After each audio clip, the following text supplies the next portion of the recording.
All right, so have you ever been in that situation? You're in a new city and the streets are like, I don't know, a maze. And of course, your phone chooses that exact moment to die. Dead battery, no map, you're totally lost. Oh, the worst. Right. Or how about this? Someone asks you for directions and suddenly your mind is blank. We've all been there. It's like the directions just evaporated. Totally. So today's deep dive is all about mastering directions, giving them and receiving them no matter where you are. We want to make sure you can find your way. Absolutely. So to help us navigate this topic, we've got a bunch of interesting sources, guides on landmarks and how to estimate distances. Oh, and even how to politely ask for directions, which is important. It is. You don't want to offend anyone. Exactly. But here's the thing. We're also looking at actual scripts from a language learning podcast. It's called Lemon Listen. Ah, yes. I've heard of them. They have a whole episode just on directions. What I find interesting about Lemon Listen is that they use this, well, it's like a micro-learning approach. Their lessons are super short, really clear, and they have you repeating things a lot. Oh, so it really sticks in your brain. Exactly. I like that. So we'll definitely be looking at their episode 6, the one that's all about directions. It's kind of funny. It's like they had a sneak peek at our notes for this deep dive. They use this really cool example talking about a lemon-shaped fountain as a landmark.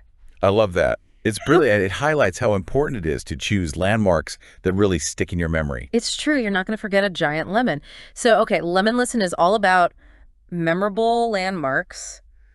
What about these other sources we've got? What are they saying? Well, they really focus on the importance of giving accurate distances, and clear directional cues. Yeah. That's the core of good directions.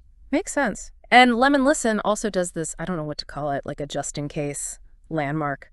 They'll say something like, if you hit Orchard Road, you've gone too far. Ah, that is so smart. It's like you're giving people those bumpers in bowling so they don't completely veer off course. Yes. Love that analogy. So you're basically anticipating where someone might take a wrong turn. Precisely. And that makes me think of something else our sources talked about, those time estimations, like it's a 5-minute walk from here, or you'll get there in about 10 minutes. Time estimates are crucial. They give people a sense of how long this journey is actually going to take. Imagine someone saying, oh, it's just around the corner, but it ends up being a 15-minute walk. The worst. So frustrating. Right. And while we're talking about those extra details, I notice our sources also talk about using specific units of measurement.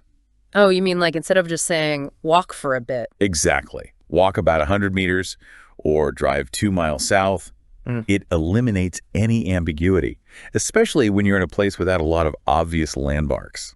So you're basically painting a picture with your words. In a way, yes. That's amazing. But you know what I find interesting? It's those little expressions we throw in without even thinking about it, like it's just around the corner or you can't miss it. Those little phrases can add a level of comfort and familiarity. Don't worry, you've got this. But you have to be careful, right? Like you don't want to say you can't miss it if it's actually really hard to find. Exactly. It could backfire if you use them too much or if the directions are super complicated. So true. So much to think about. But we've mostly talked about giving directions. What about when we're the ones who need help finding our way? So how do we ask for directions? And not sound, totally clueless, our sources had some good tips, especially about how to sound like the right level of polite. Yeah, it's this weird balance. You want to be polite, but also you really need directions. Right. You don't want to be too apologetic because that's weird, right? Totally. It's not their fault you're lost. Exactly. Our sources have all these phrases we can use. Some are really simple, like, excuse me, could you tell me how to get to? Right. Straight to the point. And then others are longer and more, I don't know, elaborate. Something like, I'm so sorry to bother you, but I seem to be a bit turned around. That's good. That's a good one. Yeah.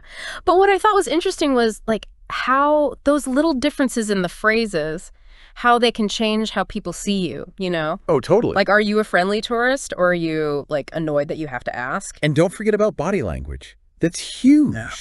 Right. Making eye contact, smiling, Yeah. using a friendly tone. Those all matter. Even though it's just directions, you're still having this little mini interaction with another person. Exactly. But it's not all about what you say, right? Yeah. This Lemon Listen podcast, it got me thinking, how can we make giving and getting directions, I don't know, more fun? Oh, that's a good question. More engaging instead of just directions? It's like a game almost. Like a scavenger hunt. Yes. Exactly. I love that. Okay, but here's another thought. And maybe this is a little, I don't know, controversial. But with GPS and like Google Maps and all that, are we losing something? Those moments where you have to actually like talk to another human for directions. That's an interesting question. Because like back in the day, you'd ask a local for directions and they might say, oh, and if you're looking for a good restaurant, there's this little place down the street. Right, and you would never have found it otherwise. It's true. There's something kind of like magical about that. Exactly. But then again, technology has made things so much easier, especially for people who, I don't know, maybe don't speak the language or have a disability or are just new to the city. That's a really good point. It makes things more accessible. Definitely. It's way better than trying to refold a paper map. Remember those? Ugh, the worst. So technology has definitely reduced the stress of like just getting around. Totally. But I still think there's something special about those moments, you know, where you're both figuring things out together, Yeah. even if you get a little lost along the way. Yeah, it's like a shared experience. Exactly. I think it's about finding a balance. We've got all this technology, which is amazing, but we don't want to lose sight of those human connections. So well said. Okay. Let's go back to something we talked about earlier about like changing how we give directions depending on who we're talking to. Oh, right. Tailoring your direction. Yes. It's Right. not just about memorizing street names. You have to think about the person. Like, are they a tourist who wants to like see everything? Exactly. Or are they late for a meeting and super stressed out? Because that changes everything. Totally. Like for a tourist, you might say, oh, and there's a really cool museum just a block from there. You know, give them extra tips. Right. But for the stressed out person, it's just, okay, fastest route, 2 blocks, you're there. Yeah, Good luck. exactly. So it really is about seeing the other person. Absolutely. It's a small interaction, but it's still about connecting. So true. And what if, instead of just focusing on the destination, we thought about how to make the journey fun? Oh, I love that. Like, what if we actually encouraged people to, like, embrace getting a little lost? Yes. Remember that feeling of being in a new city and you stumble upon this cute little cafe totally by accident? best. Those are the best memories. Exactly. And those moments when you get lost, they can actually make you a better navigator in the long run. Wait, really? How so? So you're saying instead of always trying to avoid getting lost, we should, like, lean into it a little? Exactly. Think about it this way. When you're lost and you don't have your phone to bail you out, you have to rely on your own senses, right? It's true. You start paying attention to things you wouldn't even notice otherwise. Exactly. Like Yeah. the way the light hits a building at a certain time of day or the sounds of a neighborhood, you're building up this mental map. Oh, that's interesting. So it's like instead of following that little blue line on a screen, we're actually like present in the moment. Exactly. And it's not just about spatial awareness either. Getting lost can actually be good for your brain in general. Okay, now you have to explain that one. Well, think about it. You have to think on your feet. You have to adapt. You have to problem solve. So it's like a workout for your brain. I like it. It reminds me of this time I was in Lisbon. I was trying to find this viewpoint. I had seen it in a magazine. Oh, I love Lisbon. Right, it's so beautiful. Anyway, I got totally turned around and I was about to give up and just get a taxi. And then I found this tiny little alleyway and it was covered in the most amazing street art. How quick. It was incredible, and I probably never would have found it if I hadn't gotten lost. That's amazing. I know, and it gets better. So as I'm standing there admiring the art, someone mentions this hidden cafe nearby. They said they had the best pastel de nata. Have you ever had those? They're the best. I know, so of course I had to try them, and they were amazing. But here's the thing, if I hadn't gotten lost, I would have missed out on that whole experience. Wow.